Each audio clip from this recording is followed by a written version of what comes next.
Mhm. Okay, we'll start with the Mangalacharan.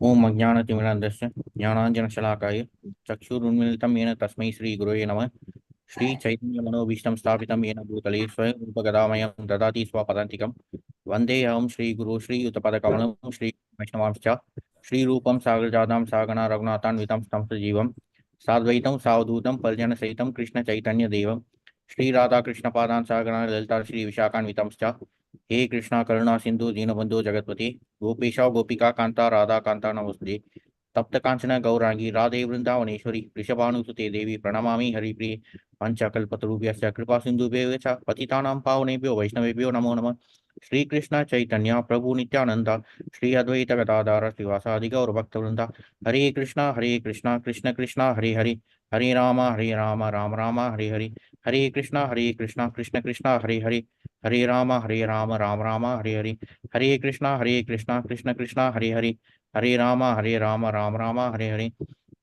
ओम नमो भगवते वासुदेवाय ओम नमो भगवते वासुदेवाय ओम नमो भगवते वासुदेवाय हरे Krishna so today we'll continue with verse 9 from chapter 12 of the first canto.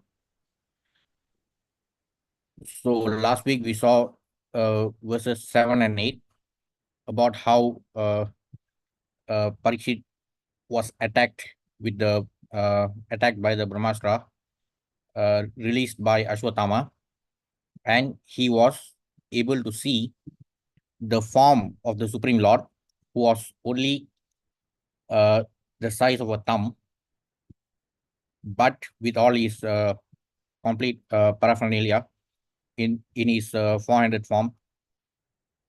So today's verse is uh, it focuses on a more in-depth explanation, and it focuses on the detailed description and more in-depth explanation about the form of the Supreme Lord, which was seen by Parikshit Maharaj. Okay, text 9. Srimad Dirga Chaturbahum Tapta Kanchana Kundalam Shata Shatajaksham Gada Panim Atmana Sarvato Disham Paribramantam Paribramant Paribramantam Ulkabham Brahmayantam Gadamuhu Srimadirga Chaturbahum Tapta Kanchana Kundalam Shatajaksham Gadapanim Atmana Sarvato Disham Paribramantamulkabham Brahmayantam Gadamuhu Srimadirga Chaturbahum Tapta Kanchana Kundalam Shatajaksham Gadapanim Atmana Sarvato Disham परिभ्रमंतम उल्काभाम भ्रामयंतम गदामुहु श्रीमद्दीर्घ चतुर्बाहुम तप्त कांचन कुंडलम शतजाक्षम गदापाणिम आत्मना सर्वतो दिशम परिभ्रमंतमुल्काभाम भ्रामयंतम गदामुहु. Okay, anyone want to recite?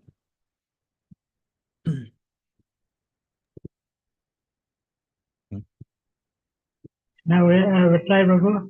Okay, okay, Ru. Okay. Srimad Ilham Chaturbahum Sapta Kancana Kundalam Sata Jasam Boda Panim Atmanam Sarus Sarvasu Disam Paribrahmanasam Ukabam Brahmanasam Bodamuham. Okay, thank you, Ru. Next.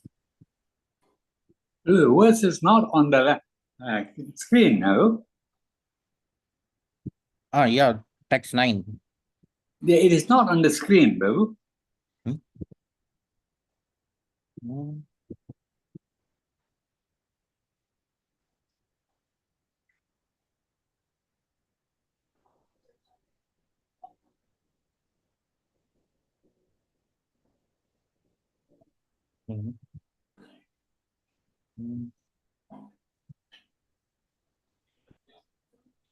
Huh? Yeah, now it's fine, Babu. Oh, sorry.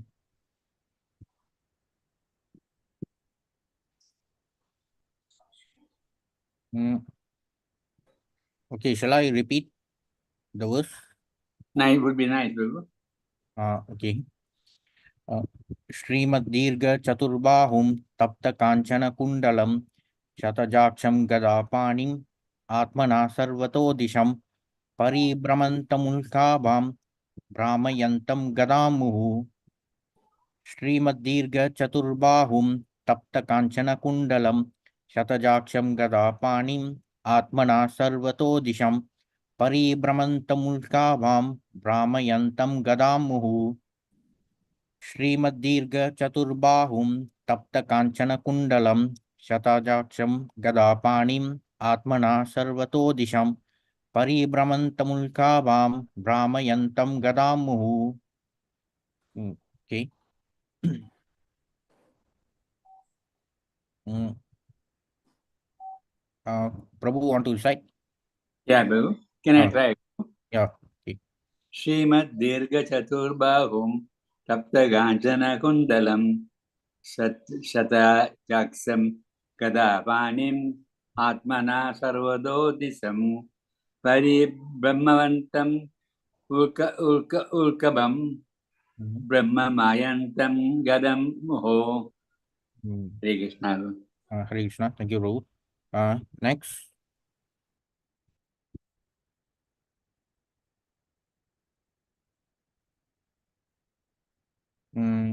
Okay, so we'll proceed with the synonyms. Srimaddirga Chaturbahum Tapta Kanchana Kundalam Shatajaksham Gadapani Atmana Sarvato Disham Paribhramantam Ulkhavam Brahmayantam Gadam Muhu. Srimad enriched, Dirga prolonged, Chaturbahum four-handed, Tapta Kanchana molten gold, Kundalam earrings, Shatajaksham eyes with the redness of blood, Gadapani hand with a club, Atmana own, Sarvataha all, Disham around, Paribhramantam loitering, Ulkavam like shooting stars, Ramayantam encircling, Gadam the club, Muhu constantly. Translation: the Lord was enriched with four hands, earrings of molten gold, and eyes blood red with fury, as he loitered about, his club constantly encircled him like a shooting star. So this verse is particularly about the exact description of what was seen by Parikshit Maharaj when he was being protected by the Supreme Lord from the heat of the Brahmastra's effulgence. So it is described here that the Lord's eyes were blood red with fury. So the Supreme Lord was like resisting the heat of the Brahmastra so that it did not harm Parikshit Maharaj, and he was present in his four-handed form with all his paraphernalia like uh, uh, the Shankar Chakra, Gada, Padma. So the main focus here is about the form of the Supreme Lord. Purport: it is said in the Brahma Samhita, chapter 5, that the Supreme Lord Govinda, by his one plenary portion, enters into the halo of the universe and distributes himself as Paramatma or the Super Soul, not only within the heart of every living being, but also within every atom of the material elements. So this entire material universe, the Mahatattva, is nothing but, it consists of nothing but dead matter. So it appears to be animate only due to our presence, accompanied by the Super Soul, who also makes even the material elements to be animate. So this we know from the earlier chapter, especially from chapter 3, titled Krishna is the source of all incarnations. So in that chapter, we have seen about all the 6 categories of avatars, including the Purusha avatars. So in Purusha avatars, we know about the 3 Purusha avatars, beginning from Mahavishnu, Garbhodakashayi Vishnu, and Shirodakashayi Vishnu, about how uh, the uh, the Supreme Lord's expansion of Mahavishnu is the first Purusha avatara. Then it expands into uh, innumerable expansions of Garbhodakashayi Vishnu are created for every material universe, and even within each material universe, there are further expansions of Shirodakashayi Vishnu, who accompanies all the living entities as Paramatma in their hearts. So, all the living entities in the material universe, they differ in terms of the material designations. Like, we are all spirit souls, regardless of the type of material body which we are in. Like, we have got this human body, but even other living entities residing in different categories of material bodies. Like, we know that there are 84 lakh species of material bodies. So in this material universe, all the spirit souls, uh, they occupy different material bodies. However, the super soul accompanies all the living entities and resides within their hearts. So obviously, the heart of uh, one uh, the heart within one material body is different from another in terms of the size and all that. So uh, however, the same Paramatma residing in our heart is also there in the hearts of all other living entities that are uh, occupying different material bodies, uh, including the animals and plants. So it applies to all the 84 lakh species. So he is present in all the different bodies, and therefore he is known as the knower in all the bodies. And the jiva, or spirit soul, individual spirit soul, is only the knower of his own body.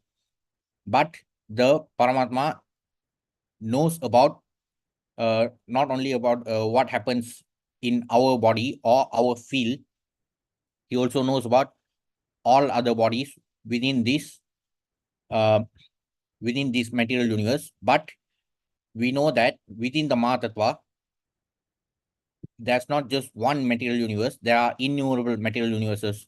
So as Mahavishnu breathes in and out, when he breathes out, the there will be innumerable water bubbles emanating from the pores of his body, forming each bubble forming one material universe. So until he breathes in, all these material universes will be animate, and uh, like that, the Supreme Lord accompanies all the living entities, not just in one material universe, but in all the innumerable material universes the uh, within the Mahatattva. So even within the Mahatattva, there are so many innumerable material universes, and even each material universe is so huge, as we have seen from our Bhagavata cosmology sessions. So generally, there are 3 main divisions for the uh, for each material universe: upper, middle, and lower. But uh, Brahma further subdivided them into the 14 planetary systems. So each each material universe itself is so huge, and it is full of all the 84 lakh uh, different species of material bodies. And there are so many innumerable material universes within the Mahatattva. And the Mahatattva itself, as we know, it is only 1/4 of the Supreme Lord's total creation. So the spiritual world is 3 times larger than the Mahatma or the material world. Still, the Supreme Lord is able to accompany all the uh, all the living entities that are present in this material world. That too only through his expansion of his inferior material energy. So, regardless of whether it is the Paramatma in our hearts or even the Paramatma in the heart of a worm, so he is able to appear in any size as he wishes. So here, interestingly, we can see that Parikshit Maharaj, who was the grandson of Arjuna, he was able to see the form of the Supreme Lord, which was only the size of a thumb. Of course, Parikshit Maharaj was, when he was in the womb of his mother, he was not like, um, he wouldn't know whether the size of a thumb was large or small, but the Supreme Lord appeared in that size so that Parikshit Maharaj would get a clear view of the Supreme Lord from top to bottom. So in this case, the Supreme Lord appeared in a very small size. And we also know from the Gita, especially in chapter 11, Vishwarupa Darshana Yoga, in that chapter, the Supreme Lord unveiled his Vishwarupa Darshan to the grandfather of Parikshit, Arjuna. So interestingly, both the grandfather and grandson were able to see the two extremes. The grandfather was able to see the gigantic universal form, and in the case of the grandson, he was able to see the form of the Supreme Lord, which was like just nice for him to see.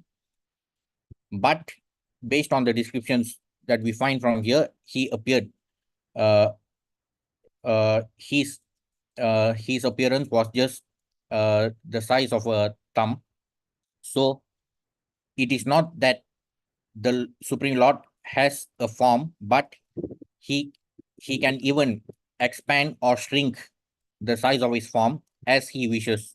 So he can be greater than the greatest, or even the smaller than the smallest.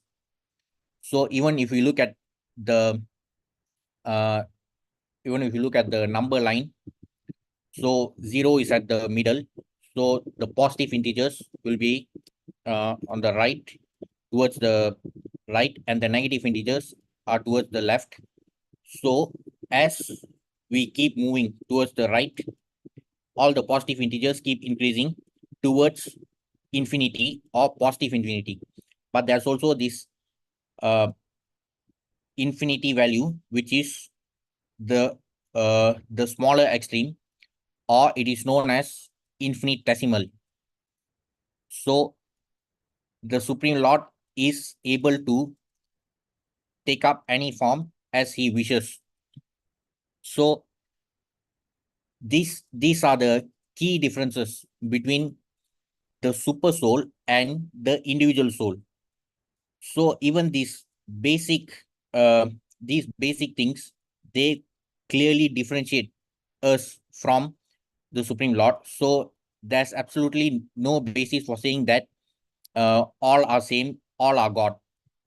Of course, the same Paramatma resides within the hearts of all living entities. That we know from the Gita, especially from chapter 8, chapter 13, and also from chapter 18. The Supreme Lord himself says about how he resides in the hearts of all living entities. However, he is still different from us. He is a person and we are also individuals, and he accompanies us uh, while we are still trapped in this material world. So he is present in all the he's present together with all the living entities, regardless of the type of body, the type of material body occupied by those living entities. Thus, the Lord is all-pervading by his inconceivable potency, and thus he entered the womb of Uttara to save his beloved devotee, Maharaj Parikshit. In the Bhagavad Gita 9.31, the Lord assured everyone that his devotees are never to be vanquished. No one can kill a devotee of the Lord because he is protected by the Lord, and no one can save a person. No one can save a person whom the Lord desires to kill. The Lord is all powerful, and therefore he can both save and kill as he likes. Okay, now a lot of people, especially the mostly the self-proclaimed intellectuals who claim to be rationalists and atheists, but they only target one particular religion.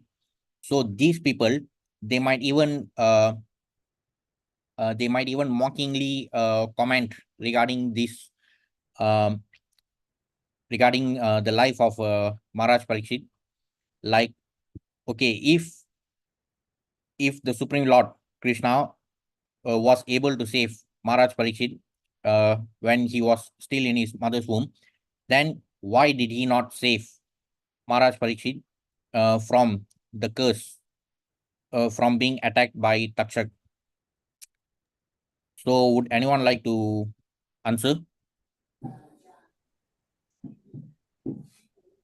It was actually a decision by, Krishna decides to take him back. Mm, Because Krishna is an arrangement of the Lord to make a pure devotee go back home earlier.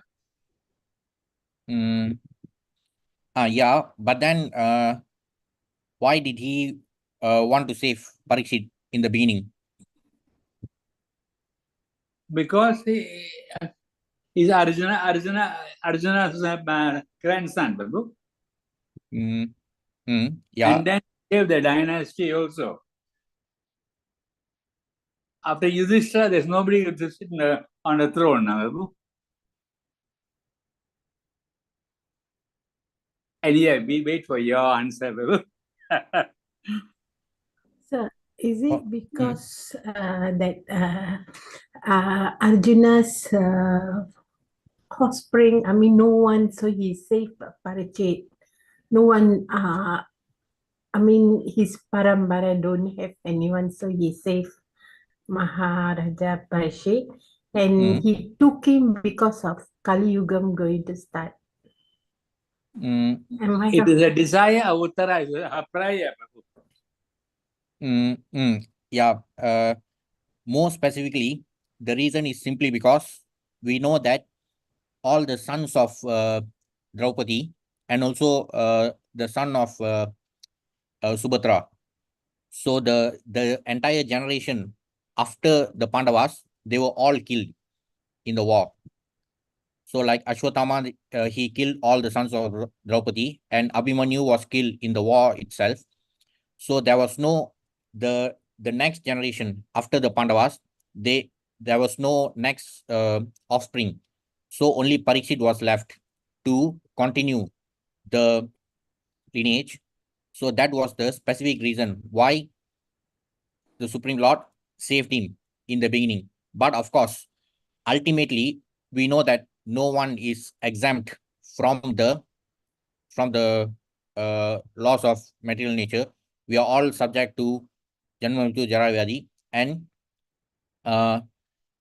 and therefore the curse was such that in the case of the Brahmana boy, Shringi, even interestingly, he cursed Parikshit Maharaj so that the snake would kill him after 7 days.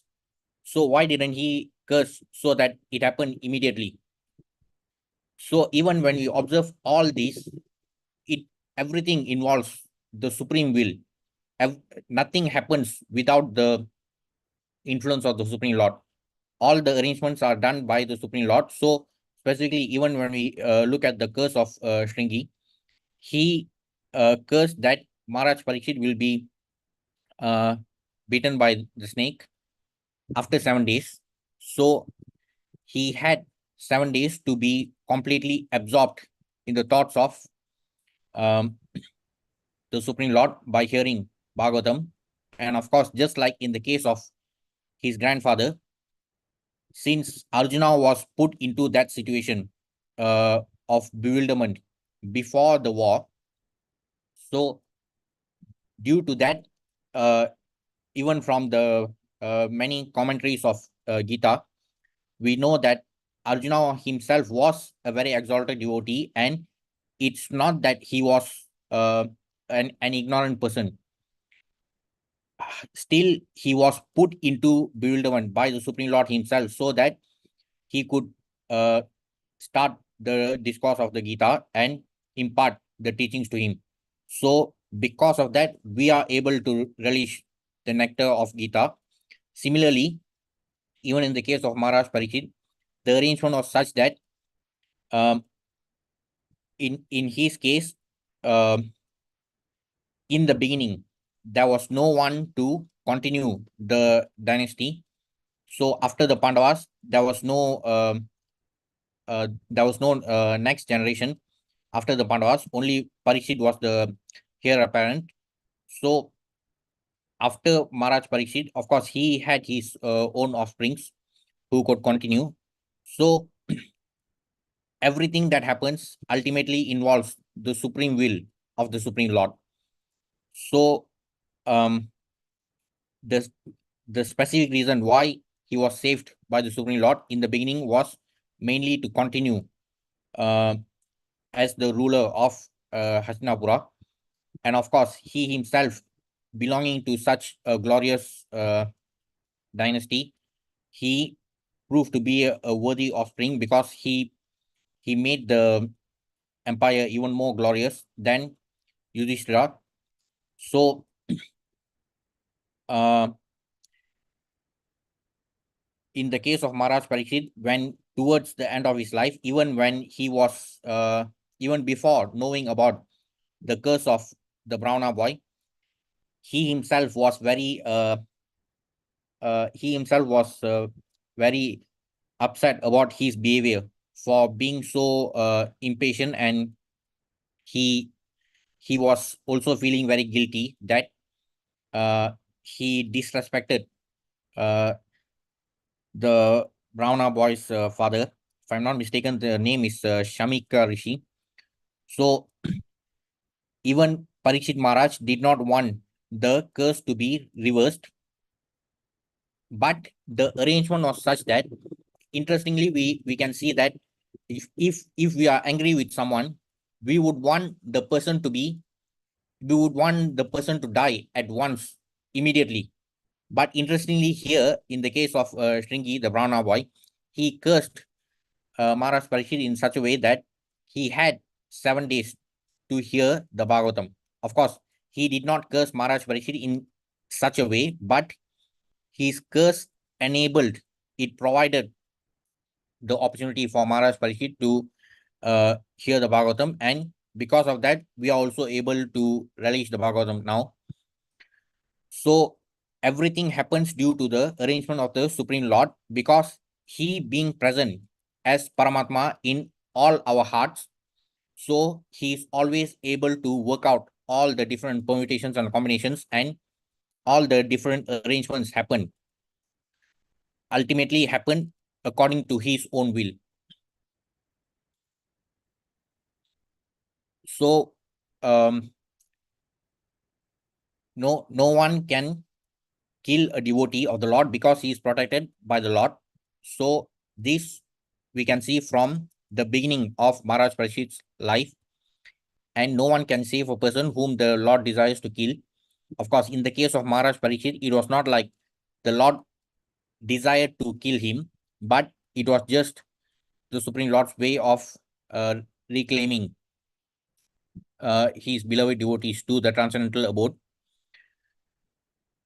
Even there are descriptions about how even the demons who envied the Supreme Lord, even they were rewarded with uh, the specific kind of liberations. Like there are 5 different kinds of liberation.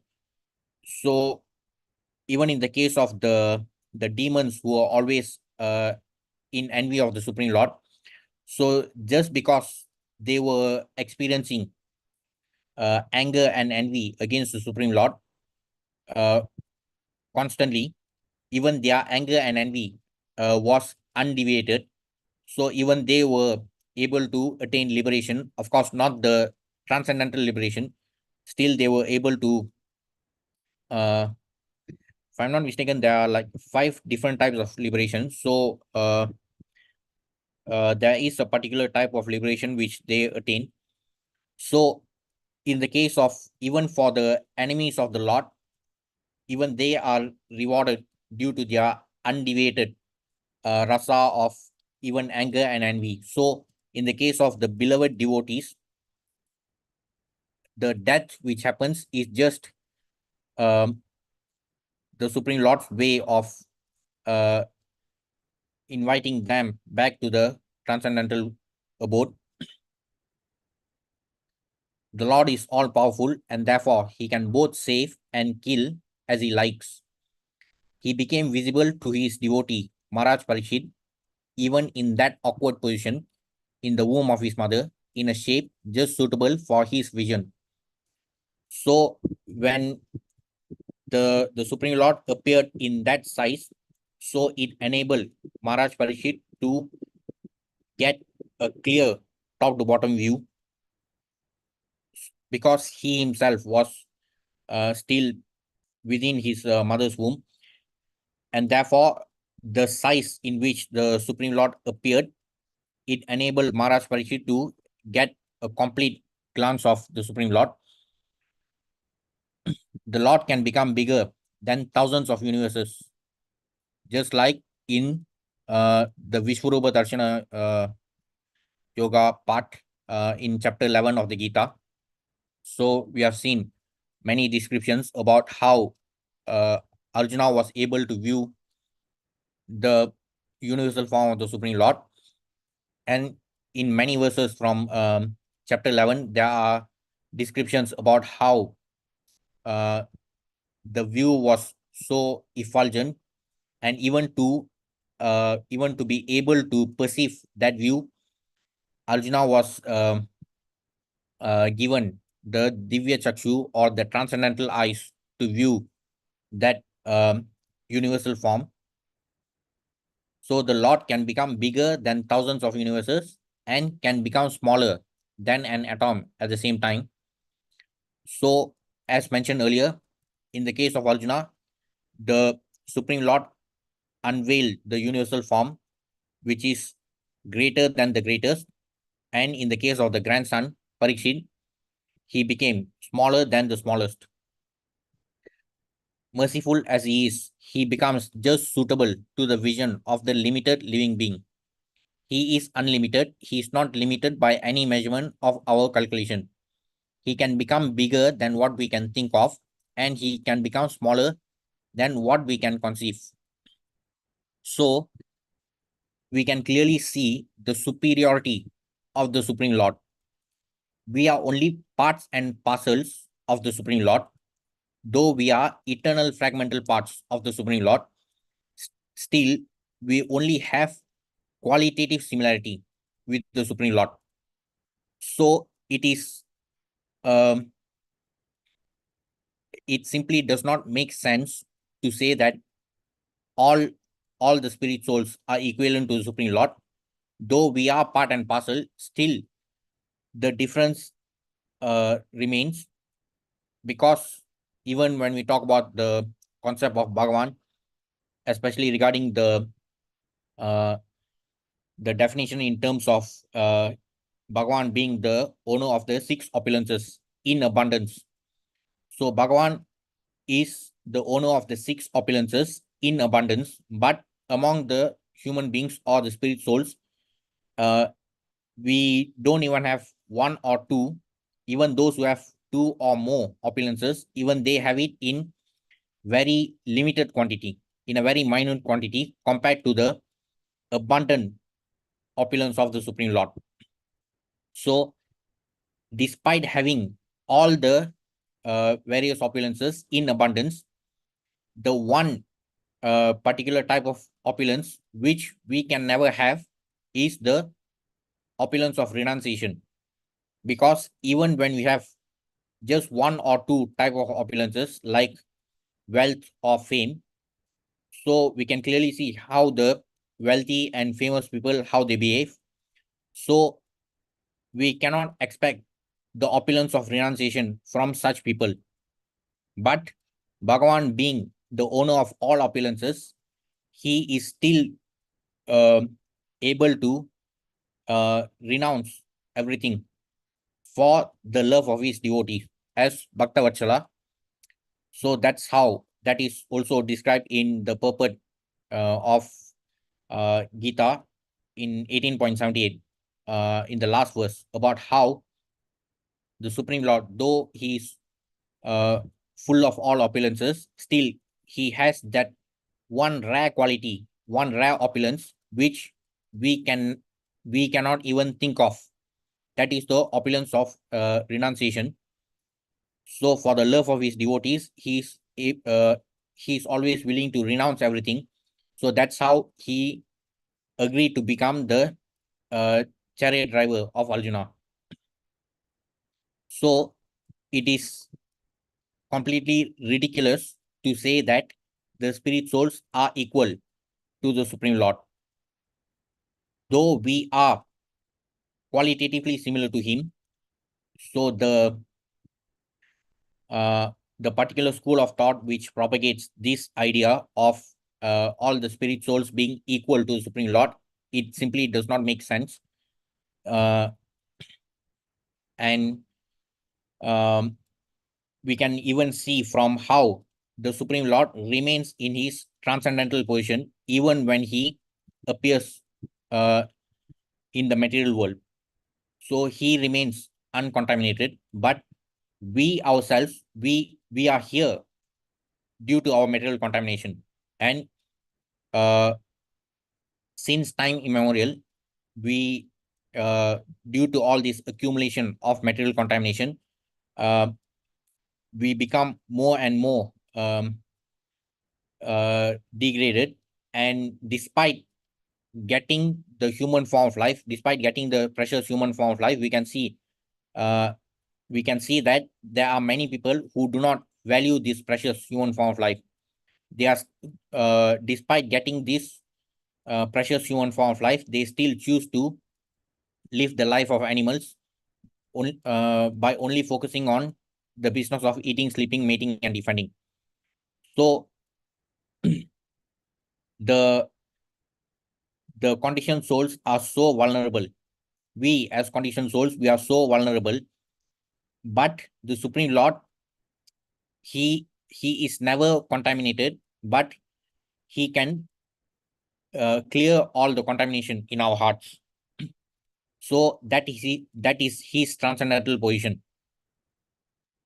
So if we want to really utilize this precious opportunity that we have obtained in this birth, so we simply have to follow the instructions of the Supreme Lord in the Bhagavad Gita. And but of course, even to be able to do that, first of all, the conditioned souls, they should be able to at least realize that they are suffering in this Dukkalayam. So that is the first stage in self-realization. So for those who do not even realize that, so they'll be like they'll only be looking for an opportunity to blame God whenever unfavorable things happen.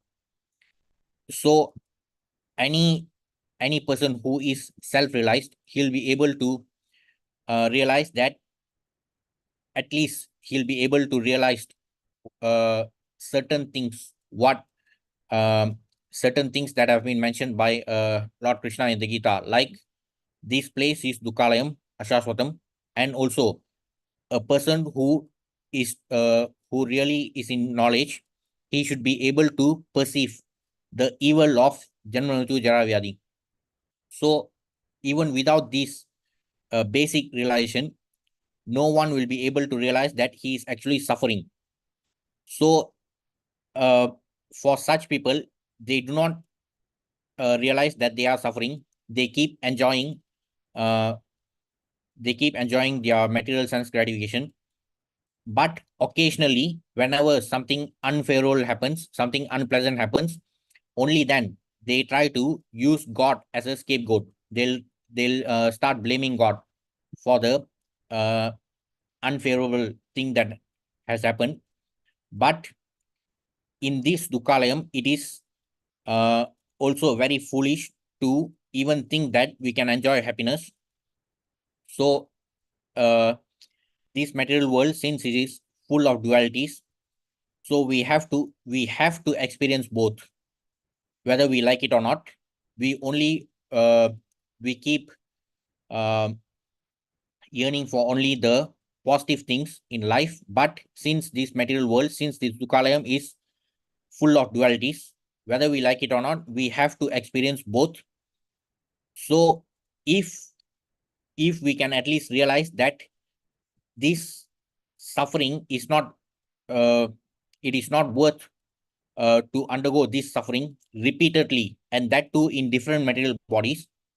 So at least after attaining this precious human form of life, we should be able to at least realize that. So how do we put an end to it? Simply by following the instructions of the Supreme Lord in the Bhagavad Gita. But the unfortunate thing about the members of our community, our Sanatani brothers and sisters, um, most of them are not even aware of how many chapters and verses are there in the Bhagavad Gita. And they always make it a point to only learn about the Gita from WhatsApp University. So how can they really understand about the Supreme Lord's instructions? Because we really have to apply it in our daily lives. As the Supreme Lord says in Gita chapter 8, verse number 5, Antakale chamameva smaran mukta kalevaram ya prayati samadbhavam yati nashtiyata samshaya. If we are able to think about the Supreme Lord when we leave our material body, then we will be able to attain the transcendental abode in the spiritual world. But that will only happen if we are able to always remember him. So even in the case of Parikshit Maharaj, it was the special mercy of the Supreme Lord that though he was being put into distress due to the attack by the Brahmastra unleashed by Ashwatthama, so he was in distress. Parikshit Maharaj was in distress.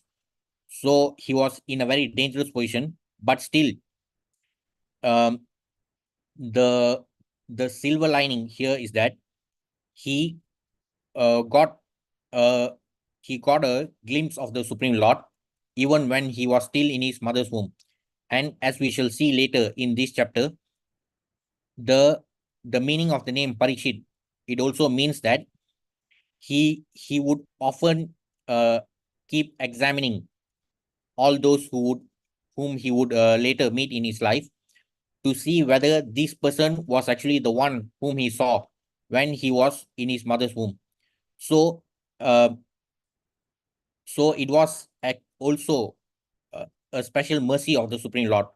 Despite the difficulty, the distress that he experienced due to the attack of the Brahmastra weapon, still the good thing which happened was that he was able to get a glimpse of the Supreme Lord, and he was always in a constant meditation about the Supreme Lord throughout his life. So even for us, in order to be able to remember the Supreme Lord at the end of our life, we have to practice remembering him always. So that will only happen if we clearly understand his instructions. So for those who do not study the Gita properly, for those who only rely on WhatsApp forwards, So what happens is that they will easily misinterpret this verse spoken by the Supreme Lord. Since the Supreme Lord Krishna says in Gita 8.5, Antakale chamameva span muktva kalevaram, ya prayati samatvam, yati nashti samshaya. So in that verse, the Supreme Lord says, those who remember me at the time of death, they can attain my transcendental abode.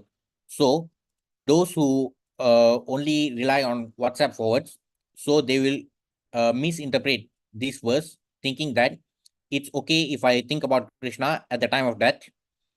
So that should be good enough.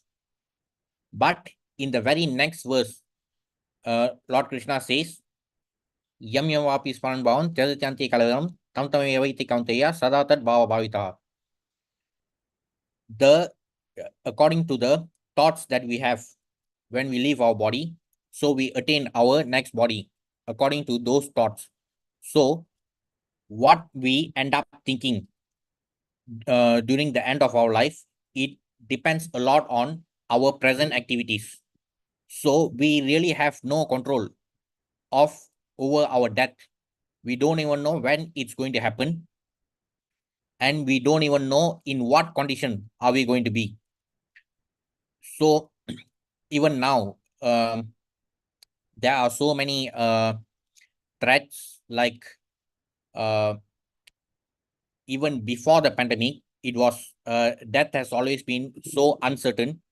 So due to the advancement of Kali Yuga, so we can clearly see, like despite all these advanced vaccines being invented, still the problem remains. It is actually getting even worse. So life is becoming even more and more uncertain. So that's why we have to really take this seriously. The transcendental teachings of the Gita is not something which can be learned from WhatsApp forwards.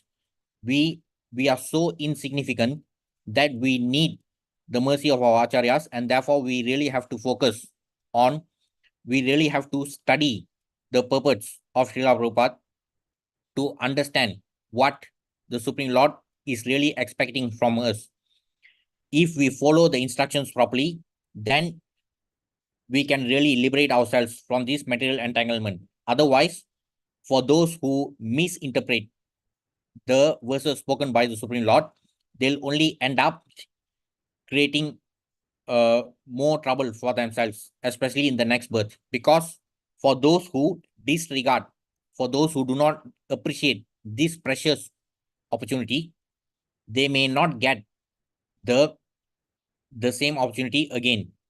At least if we endeavor sincerely, even if we do not complete our practice, we might, not that we might, we still have the opportunity to complete our practice in the next birth with favorable conditions, as the Supreme Lord himself guarantees in chapter 6 of the Gita.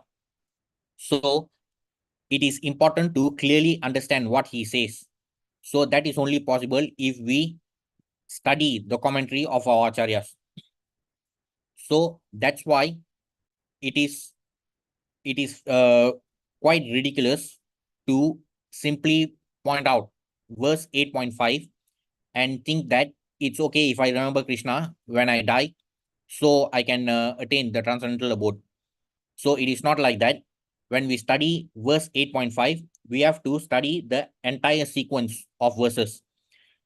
We should study from 8.5 to 8.8, because in 8.5, Lord Krishna says, those who remember him at the time of death can attain the transcendental abode. In 8.6, he says that according to thoughts that we have during the time of death, that is the kind of body which we will attain. So we have seen how even an exalted devotee like Bharat Maharaj, due to the influence of Maya, he was forced to he fell prey to the trap of Maya, and because of that, he had to take another birth. He could not liberate himself properly.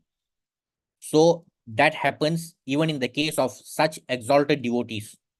So if we simply take these transcendental teachings of the Gita, if we take it too lightly without proper understanding, then we are really asking for trouble. So in 8.6, the Lord makes it clear that we will attain our next body based on our thoughts during the time of death. Immediately in the very next verse, in 8.7, the Supreme Lord says, Tasmat sarveshu kaleshu mam anusmara yudhyacha.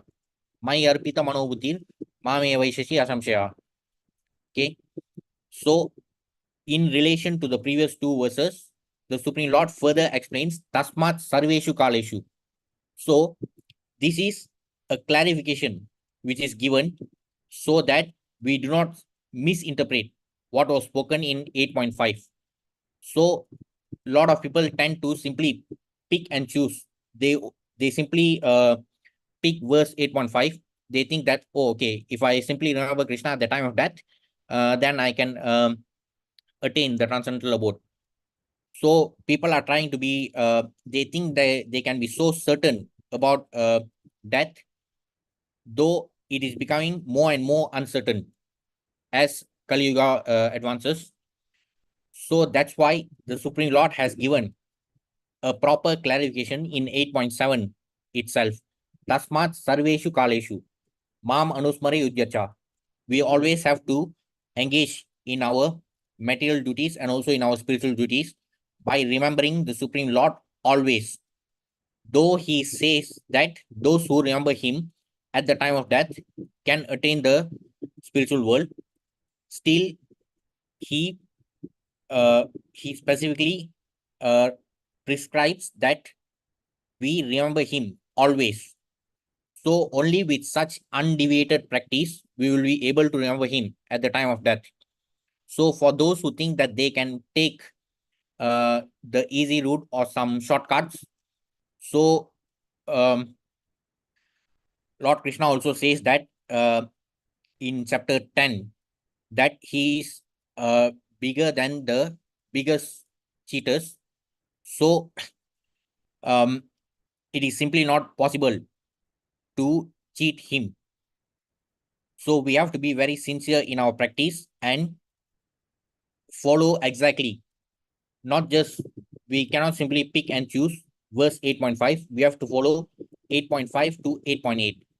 So in 8.7, the Supreme Lord says, Tasmat sarveshu kaleshu mam anusmara yudhyacha. So we have to remember him always while being engaged in our material duties and also in our spiritual duties. Of course, simply by remembering him always, regardless of whether we are doing our material duty, even our material duties can be spiritualized simply by remembering the Supreme Lord.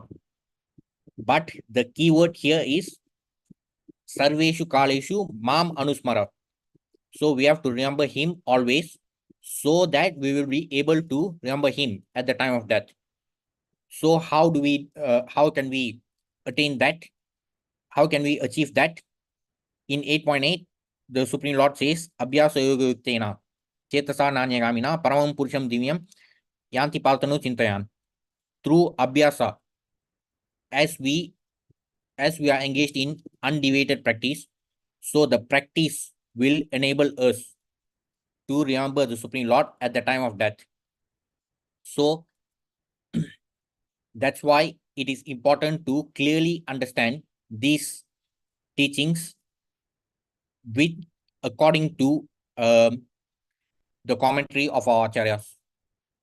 So only for those who realize that we are trapped in this dukkhalayam, only they would be willing to endeavor to find a solution.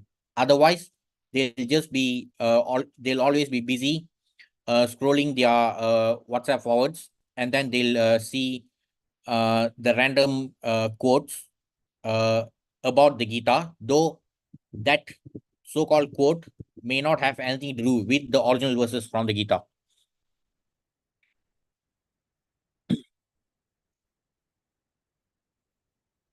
He can become bigger than what we can think of, and he can become smaller than what we can conceive. But in all circumstances, he is the same all-powerful Lord.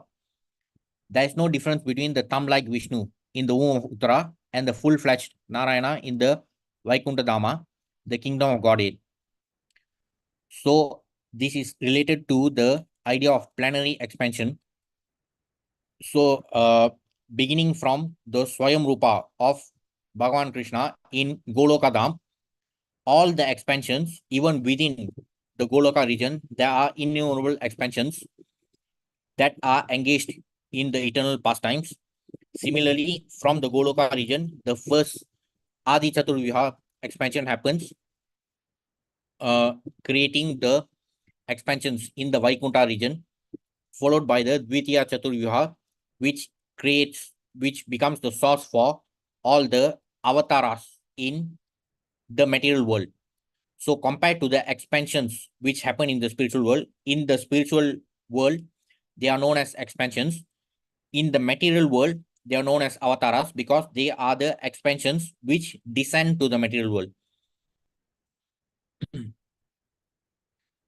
So when we talk about the plenary expansions, they are just like the hundreds or thousands of ghee lamps that we light up. So whenever there are festivals, we light up a lot of lamps. So those lamps, we light them up from the main altar lamp, but still every ghee lamp are like the plenary expansions. Still, Swayam Bhagavan is like the original source of all the lamps, but still the plenary expansions are also as powerful as the original source. In all circumstances, he is the same all-powerful Lord. There is no difference between the thumb-like Vishnu in the womb of Uttara and the full-fledged Narayana in the Vaikuntha Dhama, the kingdom of Godhead. He accepts the form of Archa Vigraha, worshipable deity, just to accept service from his different incapable devotees. Again, regarding deity worship, can anyone tell what is the difference between deity worship and idol worship?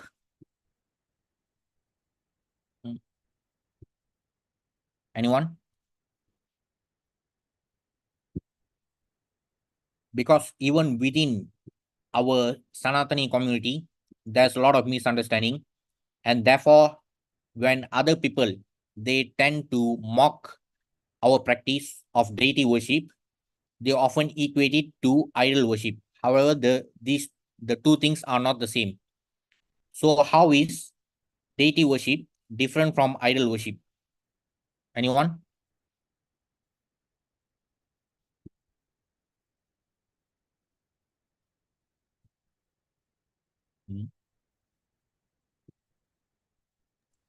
The deity in the temple is the incarnation of Lord in the forest for people who are like us to pray, bro. Yeah. And what about the idol worship? Idol, the deity is not empowerized. Like here we say mantras and empower the statue. So basically, the idol is not even worthy of worship. In deity worship, only deity worship is based on the scriptural injunctions. So idol is not even worthy of worship. However, a lot of people who do not know about this difference, of course, they have their own agenda. There is one Bagoda or fugitive who ran away from India. Then he's throughout his life, he's supposed to be preaching about one religion, but in all his preaching sessions, we can see that he won't be glorifying his own religion. He'll only be attacking others. He'll only be condemning others. So even in one of his videos, he has actually distorted the verses from the Gita in chapter 7, especially the part where Lord Krishna talks about demigod worship. So this person, he distorted everything and then he equated it to idol worship. Actually, there's no sanction for idol worship in the authentic scriptures. The type of worship permitted by the authentic scriptures is deity worship, and the deity is built using, if I'm not mistaken, there are 8 ingredients which are permitted. So those details are actually in Canto 11 of Bhagavatam. Those details are actually spoken by Lord Krishna himself to Uddhava about how the deity worship should be conducted properly. So the idol worship is something which is not even worthy of any worship. So only fools like in Tamil Nadu, for example, we can see how they pour milk on the cutouts, and there's also this group of jokers who claim to be rationalists or atheists, but they have also been building so many statues for one so-called rationalist. So they say they talk about self-respect and all that, but they repeat all the kind of practices which they claim to oppose. They repeat the same kind of practices to the statue which they have built. So this idol worship thing is the most is it is actually the stupidest thing, because the idol is not even worthy of worship. So only deity worship is the practice which has been permitted in the authentic scriptures. So the Archa Vigraha is a spiritual form.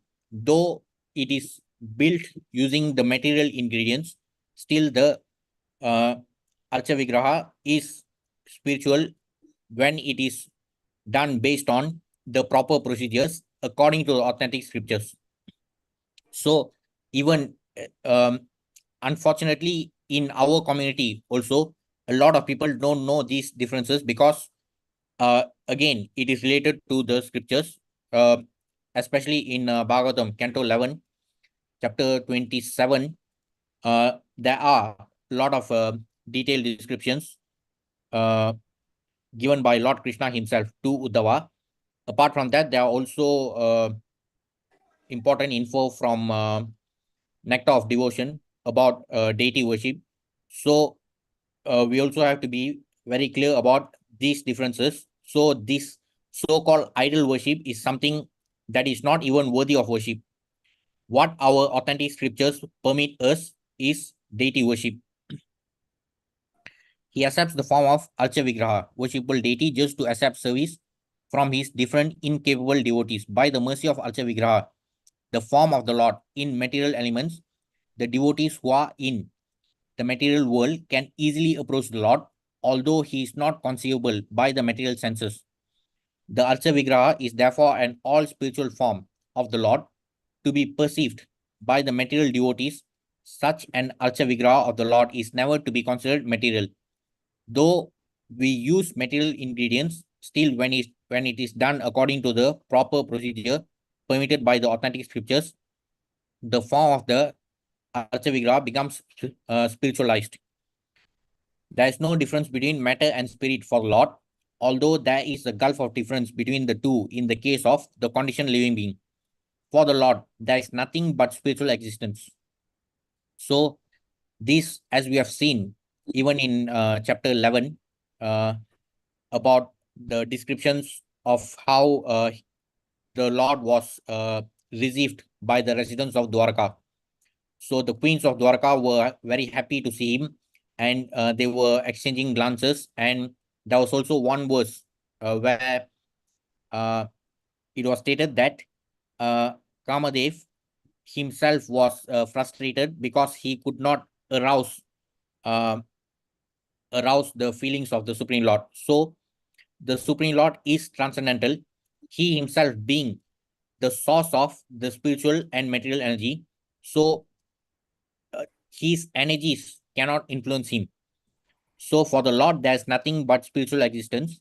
And similarly, there's nothing except spiritual existence for the pure devotee of the Lord in his intimate relation with the Lord.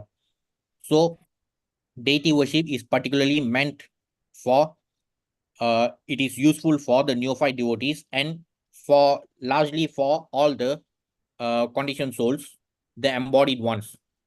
There are also descriptions from the Gita in chapter 12, Bhakti Yoga, because the chapter begins with Arjuna's question.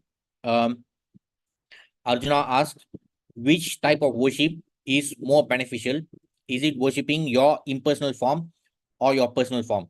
To which the Supreme Lord answers in the next verse, in the second verse, he clearly says, those who worship my personal form, they get the highest benefit.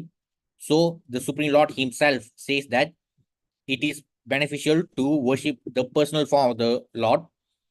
And he also continues to explain in verses 3, 4, and 5 that it is very difficult for the embodied souls to imagine about the impersonal and meditate on it. So even by focusing on the impersonal features, the impersonal features also belong to the Supreme Lord. However, it is not what it is not like what is being propagated by the Mayavadi school of thought. The truth is that Bhagavan feature is the topmost level of realization. The impersonal feature, the impersonal Brahmajyoti feature is also a part of the personal feature of the Lord. The Brahmajyoti also emanates from the body of the Supreme Lord. So we cannot simply deny the impersonal feature. However, it is wrong to think that the impersonal feature is superior to the personal feature, because the impersonal Brahmajyoti itself emanates from the transcendental body of the Supreme Lord, from the personal form of the Supreme Lord. So this has also been mentioned in Isha Upanishad, mantra number 15 onwards. So from the Bhagavan realization, from the topmost Bhagavan realization, we know that the impersonal feature is subservient to the personal form of the Lord. However, in the Mayavadi school of thought, they propagate the exact opposite. So the Supreme Lord himself wants us to focus on the personal form when we worship him, because that is more beneficial for us, also in consideration of our limitations as embodied souls. So especially for the neophyte devotees, it is even more difficult for them to expect them to meditate on voidness. So that's why the Archa Vigraha worship, the deity worship, is especially more beneficial for the neophyte devotees. However, as mentioned here, by the mercy of the Archa Vigraha, the devotees who are in the material world can easily approach the Lord. So the Archa Vigraha form also is a special mercy of the Supreme Lord. But we know that in this Kali Yuga, so due to so many unfavorable things happening, even deity worship is becoming more difficult due to so many demoniac beings who are hell-bent on destroying places of worship.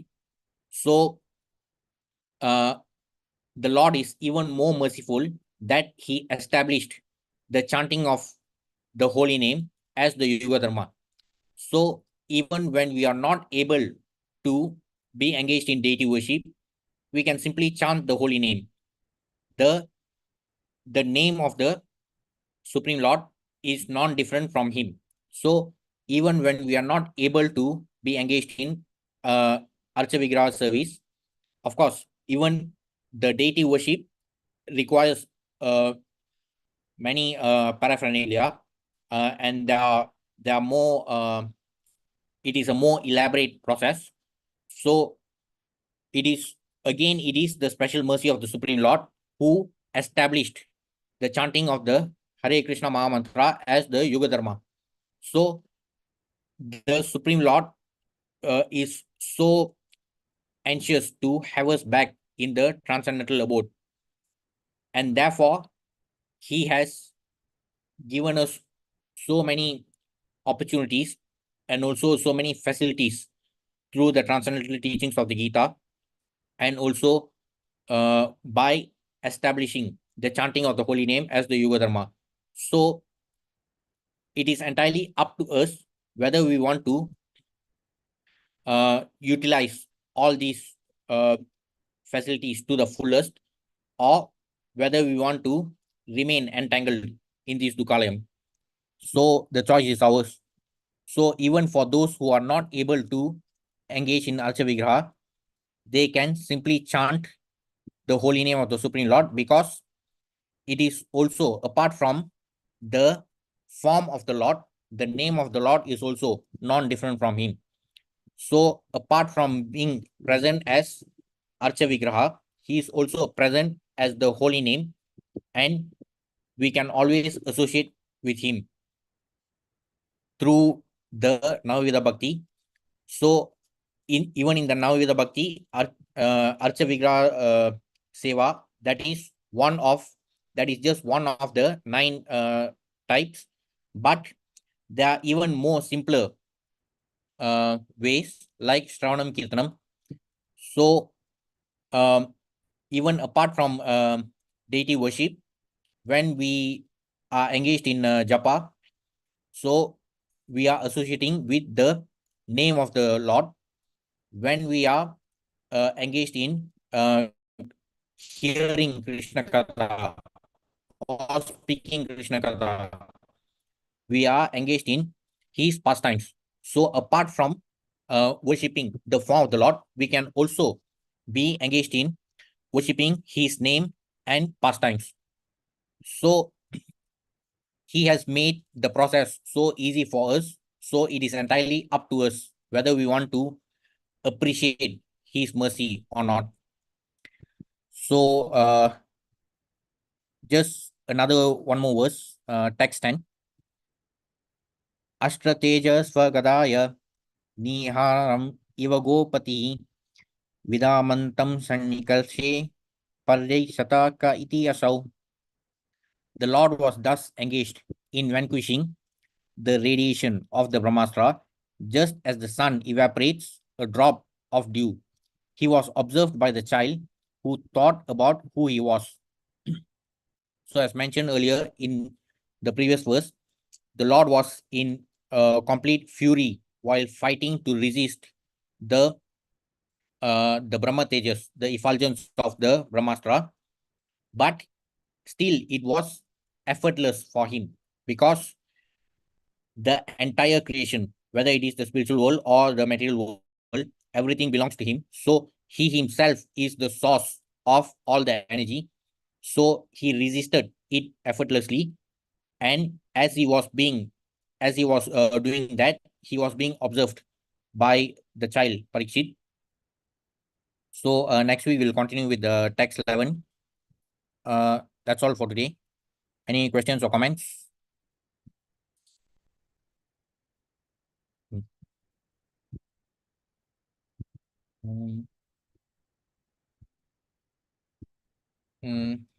Okay. No, sir. Thank you. Thank you. Hare Krishna.